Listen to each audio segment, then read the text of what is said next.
You could tell. The thing about it is this murder. Thing about it is this murder. You could watch niggas and tell it ain't. It's not because you could give niggas a survey and be like, look. Yeah, you could tell. You could tell when people are comfortable in their own skin. You could tell when people are comfortable with the past, but not just comfortable with the past. They're comfortable with the present. Like I don't need no more trophies. I don't need no more accolades. I know who I am. You know what I'm saying? Like, and once you know who you are, you can stand in front of other people and you could be okay with him having a better watch or a better house or a better car. I think some people just are not there yet, you know, and to your point, but is the time of writing new narratives is over. That's what I'm really talking about, where people are lying about the past and making new truths, not new narratives. Yeah, they rewriting history. Rewriting history. Yeah. Like, bro, that's not how it went, bro. And that's why sometimes people always get mad with us because we were there. Mm-hmm. You can't say that Mase wasn't there. You can't say that killer wasn't there. And when I speak, I have an elephant's brain. I remember everything. I remember what we were wearing. Pause. I remember where we were. I remember who exactly was there. And when people put themselves in situations, it's like, bro, Jason Whitlock. And Jason Whitlock was talking shit about Stephen A. Smith on the show. So a week later, you know, they questioned Cam Newton like, yo, why would you do that? Kendrick Perkins, Ryan Clark, like, yo, Stephen A. bought you on First Take, yada, yada, yada, yada, yada. Why would you interview somebody and not only interview his enemy, let him talk shit about him? So, you know, it's a big discussion, and Stephen A. kind of told Cam, yo, you know, it ain't no problem, but, you know, it is loyalty in this business. And Cam Newton, because Cam Newton said, when it comes to this business, pardon me, it's no loyalty. And that's what his comment was. So Sin asked me if he did that, would I fire him? And I told him, I wouldn't fire you because I play a different type of game. You would quit before I even fire you for the shit that I would probably do. You would quit before I fire you. You'll be ass naked on the I-15 interview on the nigga on 115 degrees. If you don't want to do that, then I ain't got no choice. But let's start the show with that. Mase, what do you feel about Cam Newton actually interviewing Jason Whitlock, not just interviewing Jason Whitlock, because we know the history between him and Stephen A. Smith, him actually letting him talk about, because Cam could have edited it wasn't live. Yeah. He actually let him talk about Stephen A. Smith.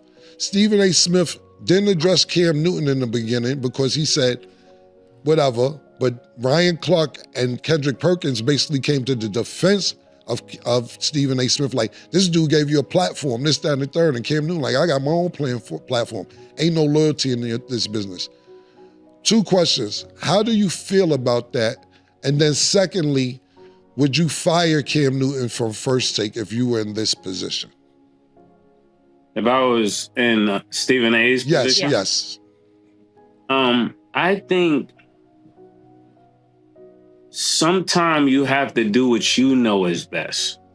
I think to think that another man is going to make the decision that you want him to make is kind of naive, right? Like, no matter how much you could have love for me, you're going to make the decision that Cam should make. That's what makes you Cam. I'm going to make the decision that makes me Mase. That's what makes me Mase. Like, and I think when you look at this kind of interview, I think this is what's missing, not particular this interview, but interviews of this type. It's so much biasness in media that people don't get the real stories. Unless we really do real journalism starts with facts and truth. So if this is a person that holds a portion of the story that we need, for us to go around this person is for us to have to make up our own story. And I think it's time to write a new narrative in media. That's really why I got into it. Other than just really work with you, it's really to write a new narrative in media.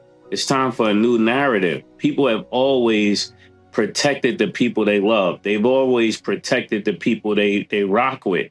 So then you never really get the truth. You're always listening to biased stories by biased people. I think one of the biggest interviews in the world would be one of us with Jim Jones, right? But who would do that? You get what I'm saying? But that's what media is really about. Media is really about telling the stories that other people cannot tell. You sitting right there and him having a mic and the lights on both of y'all with, okay, go from the beginning to now. You'll break the internet. Will be no story bigger than that. But do you want to do it? Do you feel like doing it? That's real media at its best. There's no story that would be bigger than that. Instead, how do you feel about it? Yeah, I'm on the verge because, like, if I had to put myself in that position, and Mase, I understand where you're coming from because you want a holistic point of view. You don't want everything to be biased. Like, people should be able to stick to the facts. I totally understand that. But if I was invited or I brought somebody on my show that didn't like y'all, right? I'm not just gonna let them sit and say bad things about y'all. Like, you can have your opinion. And especially if I know you're saying things that I know are not true about y'all and your character, like regardless of what, because you know, the internet also makes a lot of assumptions. So y'all are two people that I sit next to 5 times a week. Me personally, you can't say this about Cam, you can't say this about Mase because that's not true. And so I also have the right, I can be unbiased, but I'm gonna ask questions and also clear things up that I know aren't true about y'all because you're not also finna sit up here on my platform that I know is gonna reach a lot of people and spew out things that I know do not represent you guys' character. Like, there's a line there too. So it's like, I don't even think it's a problem of like, cool, you don't like somebody that I talk to every day. That's fine, but you're not gonna come up here, talk about them, and then continue to say things that diminish their character that I know aren't true. At that point, then I have to step in and I have to be like, look, I invited you up here. I appreciate you being up here, but what you're saying about these two individuals, at least isn't my experience. You can have your opinion, but I'm not going to sit here and let you badmouth them. That's just not going to happen. I'm not talking about badmouthing people. I'm actually talking about, I think the man pause conversation is what's missing. It's so easy to have a great platform and use your platform to stir a narrative. I miss Barbara Walters, where she sat next to the person and said exactly what she wanted to say and asked exactly what she wanted to ask to the person's face without biasness. That's what's missing, right? Like, so let's say Puff comes home from jail. What better person to interview him than me to ask the real questions? What better person to be sitting there in a suit with some glasses like this? Because you can't lie to the person you're talking to. And that's what's missing. That's what we're missing. I get excited when I hear truth. You know, when I hear people talk, that's why I was so turned off with media and so turned off with music, because you're missing the truthfulness. And that's what really drives even music. I miss people like Tupac. I miss people actually getting on a mic with something to say, and you knew what they say every time they open their mouth, pause. They were going to say something that was going to shake the culture. Not this Kanye stuff where you're saying stuff and we know it's calculated. We know why you're saying what you're saying. I miss truth. Yeah, I totally agree with Stat and Stephen A. Smith. Because niggas just be saying anything. And that don't mean because you're in front of them, they not just going to say anything again. I think if Stephen A. Smith sat down with Jason Whitlock, it would not solve anything. I think because Jason Whitlock, that's what Stephen A. Smith was saying in his interview. He's like, Cam, only reason I'm mad at Cam because you didn't even fact check. He's saying a bunch of stuff that you know is not true. And I think it's to the point with Jason Whitlock and Stephen A. Smith to where if they're in front of him each other. The Jason Whitlock would call him a liar, and Stephen A would call him a liar. It's too deep. A pause. Like when it gets that deep, sometimes it's unrepairable. You know what I'm saying? Like the me and your situation is rare. The Isaiah Magics, it doesn't happen all the time. Like if you're grown enough, now don't get me wrong, now to agree with you, what you're saying, if you're grown enough to have those convos, absolutely. But you can look and see from niggas' posture, from the way niggas acting, that they still haven't grown to that level to even have a sit down. You know what I'm saying? You're right. Yeah. You're right. But I know that's what I'm speaking of. Okay. That's what I'm speaking of, though. I'm not speaking of ignorance versus ignorance. I'm speaking when people are actually able to have that conversation. Like before we had the conversation with Sean, right? And you asked me, you say, yo, Mase, you want to have Sean on here? I said, bet. I didn't fear anything he could say.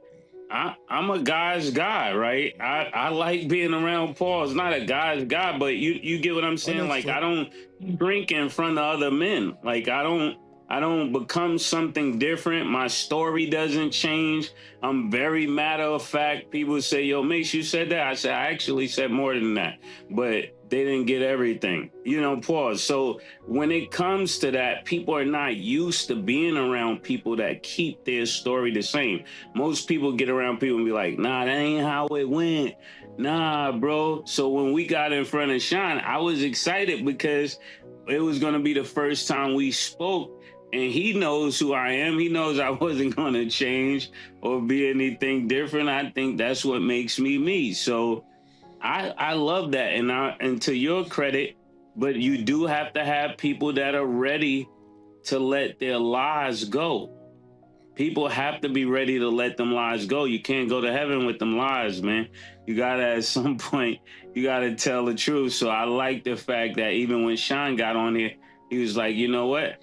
I'm gonna just say exactly how it went. And I think I wasn't there for all of his story, but the part that he shared, I thought there was truth to what he was saying.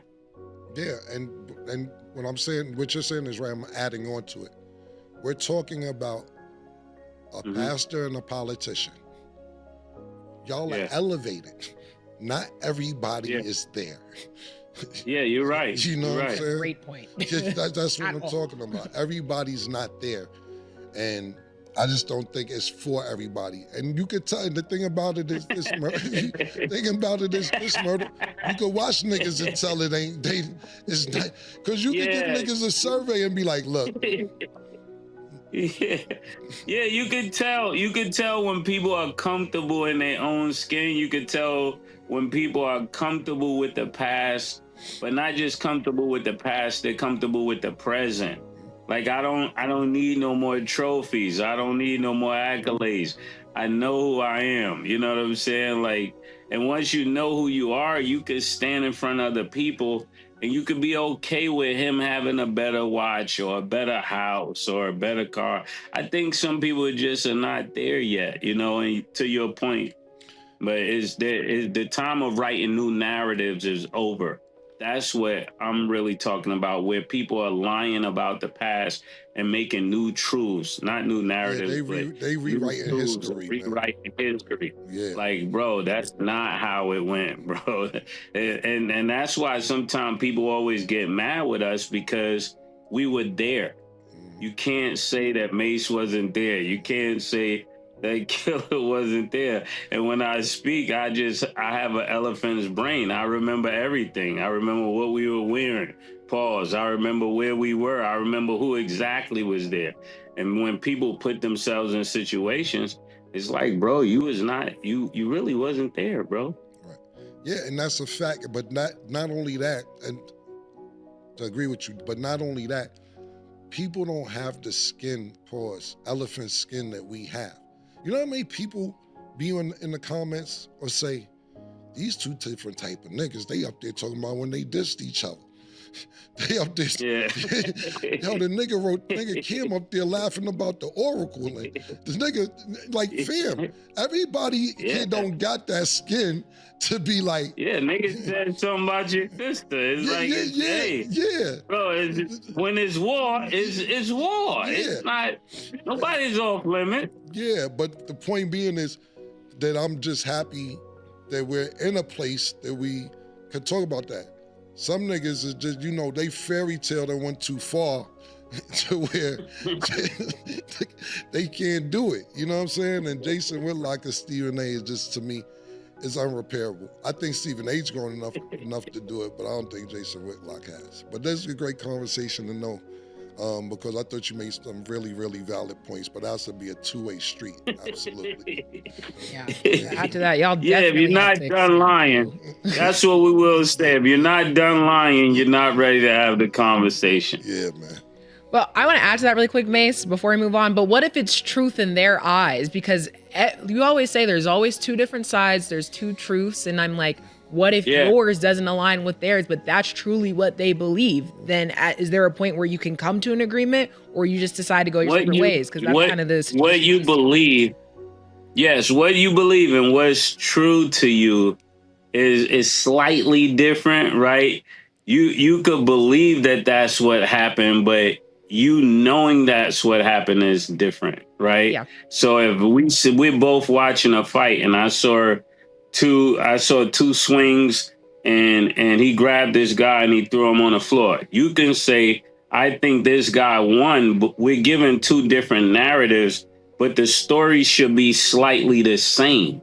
It shouldn't be so far that I saw him get punched 3 times and thrown on the floor, and you come in and say, my truth is he won. There's no way he won if he got punched 3 times and thrown on the floor. You get what I'm saying? Yeah. You could have a different variation of the story, but it shouldn't be that dramatic, because that's what we're talking about. Yeah. One more thing that I want to add, because now it's making my brain think. I think the last thing that I'll add regarding the situation, especially Cam Newton, I know it's his platform. He's going to want to get his views and do what you want to do, and I understand that. But an aspect that a lot of people lack nowadays is also everything doesn't have to be a public conversation or left in. Because also, if that is somebody's truth, that's fine. The truth versus the reality, what you think, cool. But out of respect for somebody that you respect and are interacting with every day, because, people beef all the time. It happens. I understand. Some things don't have to be put to the internet, especially in that case scenario. Like if it's, they have a strong hatred and you can address it, cool, whatever. But when it starts going past a certain amount of time, it's like, you're not even just telling your truth or your side. You sound like you're hating. And then I'm allowing the whole thing to be publicized. And then I don't say anything towards that statement. It's like, and Cam brought up, he said there's no loyalty, but then I don't know how to Cam Newton. Yeah, I think honestly, I want to say this because this is really on my heart to say. If you keep making media, right, you keep putting stories out there just to hurt people, then that's coming back to you. Yes. That's definitely coming back to you. It's one thing about us doing takes about what we believe, and it's another thing when you just on purpose is out here slandering people just to get views. I think that gotta stop. Where black media is today, it's like people think the only way they could be a success is to say the negative thing. I think the truth is as entertaining, especially if you have enough charisma and you have enough wherewithal and style and delivery like we have. We're just taking the truth. We're not pinpointing anybody. We're not saying today, Man Killer is not on the phone like, yo, today we're going to destroy so-and-so. These questions are just coming to us and we're giving our honest take on it. I think honesty could be as entertaining. You don't have to keep this person's name on your algorithm. You don't have to continuously say something about Killer or say something about me just to make your story go. I think you're as entertaining if you look into those parts of your life.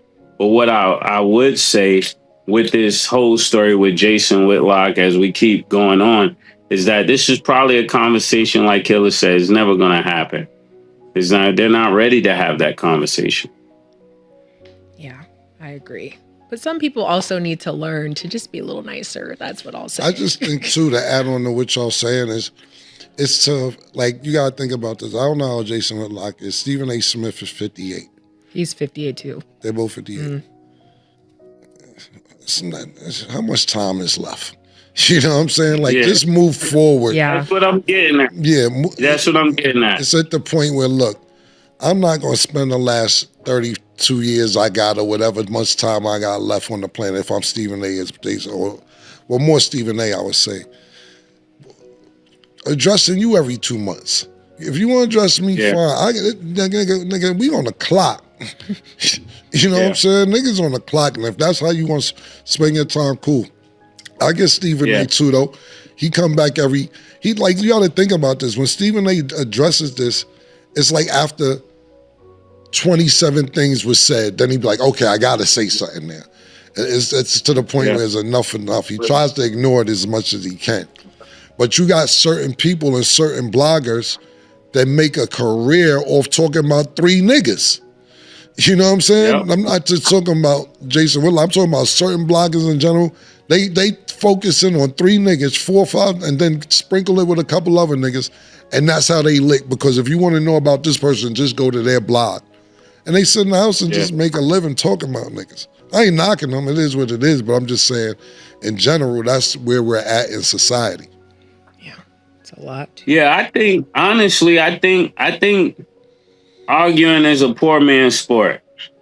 I think we should just start calling it a poor man's sport. I think when people are rich and they're doing well, they're not really interested in arguing. That is really a poor man's sport. Before we get into the details, think about the people in your own life who helped you get somewhere simply because they were willing to take a chance on you when nobody else would.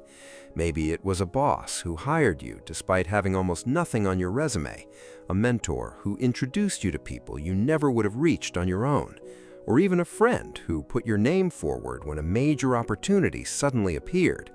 Now, picture that same person watching you remain completely quiet while somebody publicly tears apart their reputation in front of millions of viewers. Would you consider that a betrayal, or would you say it is simply business and everyone has to chase their own money in an industry where loyalty was never guaranteed? That is exactly the issue sitting at the center of one of the biggest media conversations of the year. You won't believe how quickly this situation grew beyond its original setting. What started in sports media soon crossed directly into hip-hop culture, reached one of the most respected podcasts in the industry, and turned into a much bigger argument about honesty, loyalty, and what journalism is actually supposed to represent today. There is an unofficial code within sports media that rarely gets discussed openly, but people inside the business know it exists. The idea is simple. When another analyst gives you a platform, creates opportunities for you, and helps put your name in places you could not reach alone, there is an expectation that you will show them a certain amount of respect. That does not mean you have to agree with everything they say forever, and it certainly does not mean you have to protect them from every criticism. But there is a difference between honest criticism and giving their biggest rival a microphone with absolutely no pushback. That is the line many viewers believe may have been crossed here, and what happened afterward created one of the most interesting discussions this industry has had in years surrounding loyalty, journalism, and where the truth really fits into all of it. So let's break down exactly how this situation unfolded. Cam Newton, the former NFL MVP who has successfully transitioned into becoming a major media personality, recently sat down with sports commentator Jason Whitlock for an interview. If you pay even a little attention to sports media, you already know Whitlock and ESPN's Stephen A. Smith have a long, bitter, and extremely public history between them. These two have made their dislike for each other clear for years, and neither side has exactly been shy about expressing it. So the moment Cam Newton invited Whitlock onto his platform, plenty of people online already had a feeling that something controversial was coming. Whitlock eventually used that opportunity to launch into an extended critique of Stephen A. Smith, and Cam Newton never really stopped the conversation or challenged what was being said, choosing instead to let the entire exchange remain completely raw and unfiltered for millions of people to see. But this is where the situation suddenly took a much more personal turn.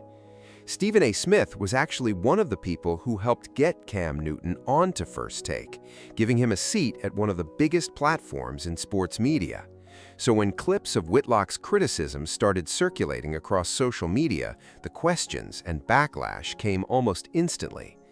Kendrick Perkins and Ryan Clark, both respected media personalities with huge platforms and strong connections throughout the industry, quickly came out in Stephen A.'s defense.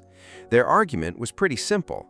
This was the guy who helped open that door for Cam, helped give him national exposure, and then Cam allowed someone to attack him on his own platform without offering any real resistance. So naturally, people started asking, where does loyalty fit into that equation? Cam Newton's response to the controversy was equally direct. According to Cam, loyalty simply does not exist in this business, because business is business, and everybody is ultimately focused on creating something for themselves. Stephen A. Smith, meanwhile, did not seem overly bothered by the entire situation and largely dismissed it, making it clear that he was not treating it like some major personal issue. But the conversation was far from finished, because two major voices in hip-hop, Mase and Cam'ron, who host one of the culture's hottest podcasts right now, decided to sit down and really examine what happened. And once they started breaking it apart, the discussion quickly became bigger than Cam Newton and Stephen A., turning into a serious debate about media, truth, and what loyalty should actually look like today. When Mase was asked directly if he would have fired someone for making the same kind of move if he were in Stephen A.'s shoes, his answer came immediately, yes. But then he added a point that made the situation a lot more complicated. Mase explained that expecting another grown man to make the exact decision you would make for yourself is unrealistic, because at the end of the day, people are going to do what they believe protects their own interests, instead of automatically choosing what benefits you. Mase basically said that is part of what makes Cam Newton the person he is, and the decisions Mase makes for himself, whether people agree with them or not, are ultimately what make him Mase. In other words, everybody eventually has to live according to their own personal code. From there, Mase pushed the conversation into an even bigger issue. He argued that one of the biggest weaknesses in modern interviews is that genuine journalism has slowly disappeared from the equation. To Mase, real journalism starts with facts, evidence, and an honest search for the truth. But when media becomes dominated by personal bias, where people protect the individuals they like while going after the ones they dislike, the audience never gets the complete picture. Instead, viewers are forced to piece everything together themselves because too many interviewers are unwilling to sit across from someone who might make them uncomfortable and simply let that person speak freely. Then, Mase brought up an example that instantly changed the energy of the conversation. He suggested that one of the most compelling interviews possible would be for him or Cam'ron to sit across from someone like Jim Jones and ask every single question directly. No carefully controlled image, no unnecessary filters, no hiding behind edits. Just two people with years of history sitting face to face while the cameras continue rolling. His point was that this kind of uncomfortable honesty, where you are willing to confront someone directly and ask the questions other people are afraid to ask, is what media should be about in the first place. It should not be about picking sides, quietly protecting your friends, or attacking people you dislike. It should be about pursuing the truth, even when the answer makes everybody uncomfortable. Cam'ron, though, looked at the entire situation from a somewhat different angle. He said he understood Mase's argument about making media more balanced and focused on facts, but he also drew a clear line, explaining that if someone came onto his platform and started making claims about people he personally knew were false, he would not sit quietly and watch it happen. He emphasized that there is a huge difference between giving an honest opinion and using somebody else's platform to push accusations that can seriously damage another person's reputation when you already know those accusations are not true. Cam'ron made it clear that if something like that happened on his show, he would intervene right away. He would basically tell the guest, "I invited you here and I respect you for coming, but what you're saying does not line up with what I personally know, and I'm not going to sit back while you use my platform to destroy somebody's name." And that is where the discussion became even more interesting, because Mase clarified that he was never saying people should be given permission to disrespect one another simply for ratings or entertainment. His argument was much more focused than that. He was talking about authentic, straight-up conversations between grown men, the kind of uncomfortable exchanges that once represented what people expected from serious journalism. Then another voice in the discussion brought everything back to Stephen A. Smith and Jason Whitlock and raised a major question. Even if those two eventually sat down across from one another, would it actually accomplish anything when both sides seem convinced that the other person is lying? Stephen A. has accused Whitlock of making claims without properly checking the facts, while Whitlock has responded with accusations of his own. Once two people reach the point where each one genuinely believes the other cannot be trusted, putting them in the same room does not automatically solve the problem. If anything, it could simply become two people accusing each other of lying face to face instead of doing it from opposite corners of the internet. Mase then brought up a much different era of interviewing and pointed toward Barbara Walters as an example of what direct journalism used to look like. She could sit across from someone, ask the uncomfortable questions, and keep pushing without constantly worrying about protecting that person's public image or carefully controlling the narrative. According to Mase, that level of fearlessness is exactly what modern media is missing. Everyone seems obsessed with protecting brands, controlling stories, and managing public perception, while very few people are willing to sit down and actually have the difficult conversation. He even brought up a hypothetical involving Sean Combs, explaining that if Combs ever wanted to sit down for a serious interview, the person across from him needed to be somebody willing to ask the questions that might make everyone uncomfortable and look him directly in the eyes while judging whether the answers were genuine. Mase's larger point was that it is much harder to fool someone who already knows your history, your patterns, and the things you've been through. And honestly, those are the interviews that can carry real weight, instead of the polished and overly comfortable conversations that dominate so much of modern media. From there, the conversation naturally moved into music and the difference between authenticity then and authenticity now. Both hosts talked about missing the era when artists simply spoke their minds without constantly calculating who might become offended. They pointed to Tupac as the perfect example of an artist whose words felt powerful because you never got the impression that he was carefully scripting every sentence just to protect his image. They contrasted that with some modern artists, without naming too many specifically, who they believe sometimes say things primarily to generate a reaction, while already knowing exactly how the public is going to respond, instead of simply saying what they genuinely feel. The discussion then brought up Isaiah Thomas and Magic Johnson, two basketball legends who carried a serious feud for years before eventually working through it by having a direct and honest conversation. The point was that situations like that are rare because both people have to reach a place where they are mature enough, confident enough, and honest enough to actually sit down and confront the problem. He also explained that sometimes you can read a lot from someone's body language, posture, and overall presence and tell whether they are genuinely prepared for that kind of conversation. Some people can have years pass between them and still simply are not emotionally ready to deal with certain issues. And honestly, this kind of tension is nothing new in sports media or any other industry where personal relationships, business interests, and public platforms constantly collide. Sports media has always existed in this unusual space where friendship and competition constantly overlap. Analysts can sit next to each other every day, eat together, travel together, and develop real friendships away from the cameras, only to turn around later and publicly challenge each other, because that tension is exactly what attracts viewers and engagement.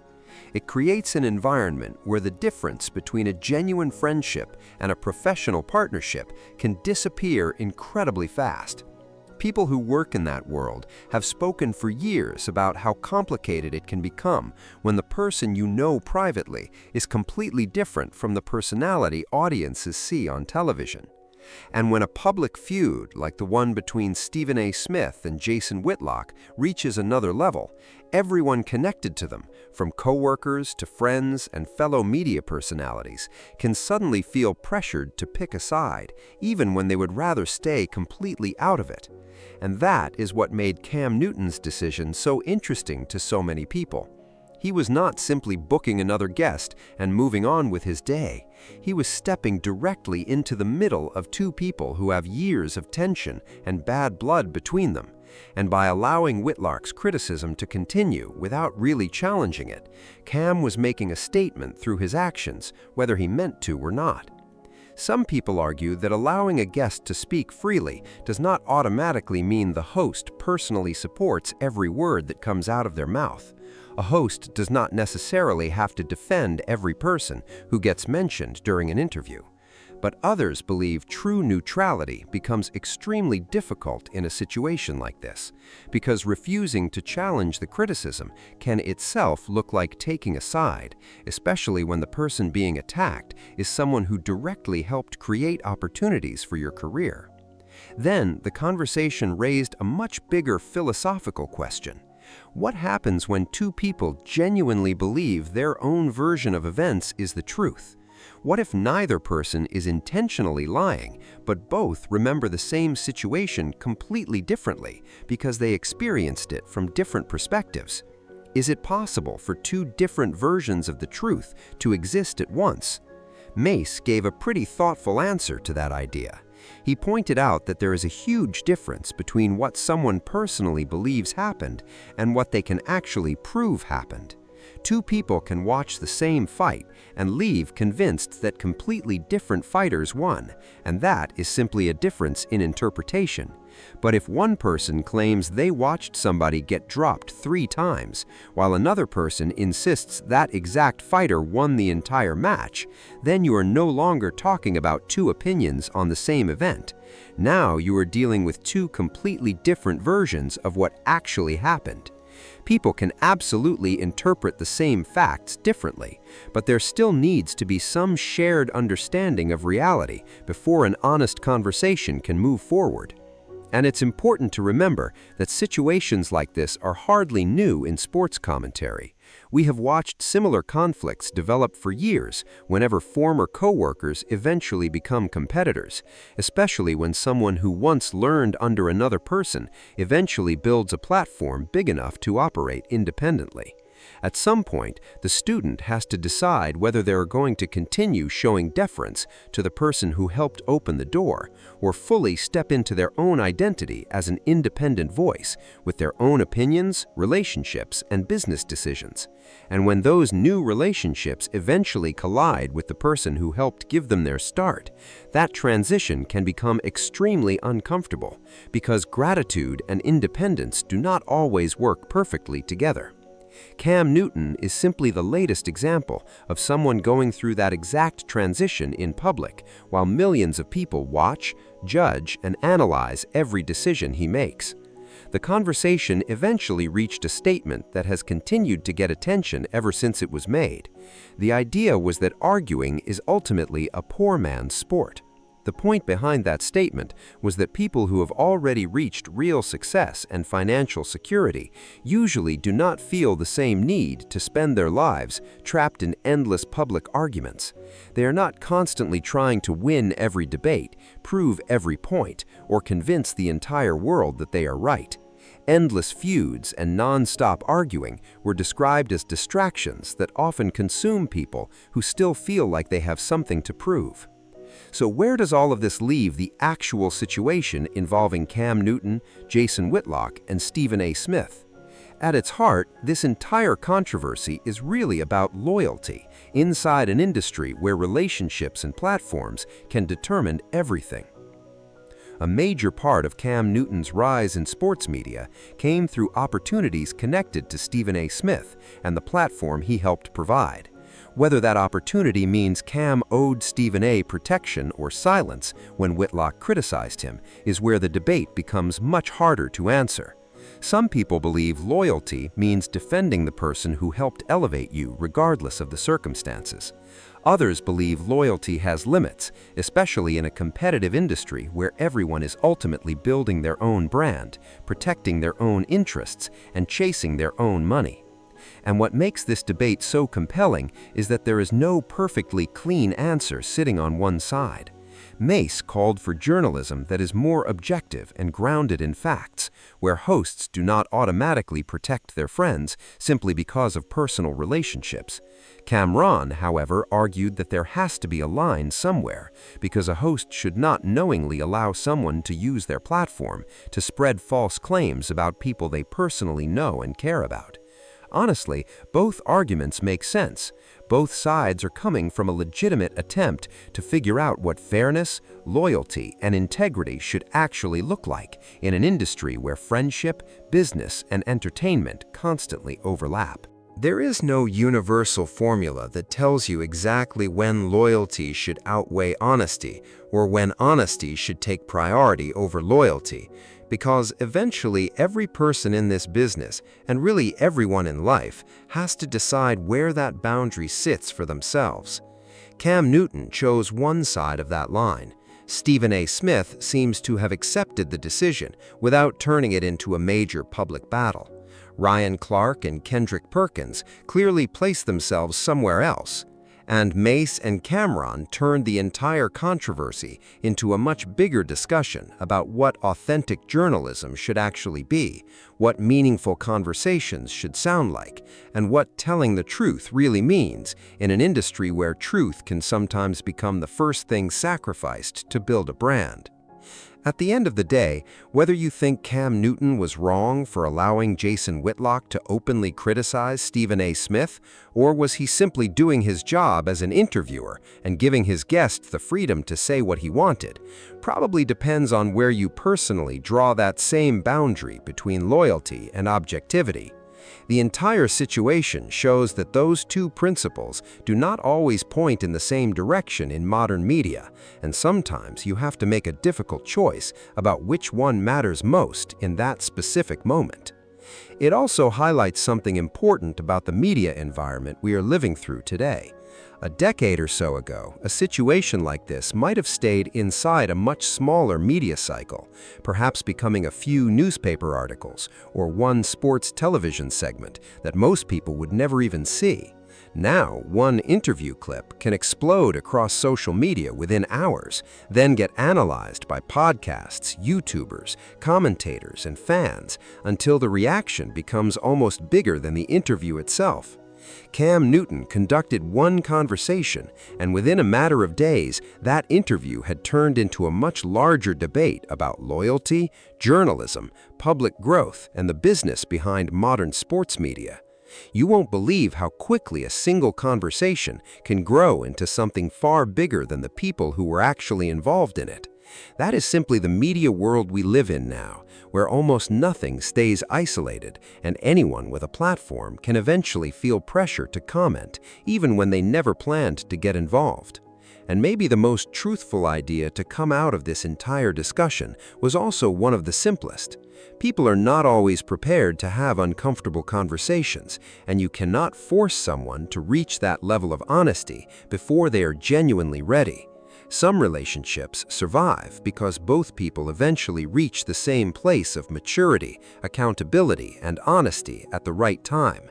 Other relationships stay damaged, not necessarily because repairing them is impossible, but because one person, or sometimes both, simply have not reached that point yet. Knowing the difference between those situations may be one of the most important skills anyone can develop when dealing with conflict, whether that conflict happens publicly or behind closed doors.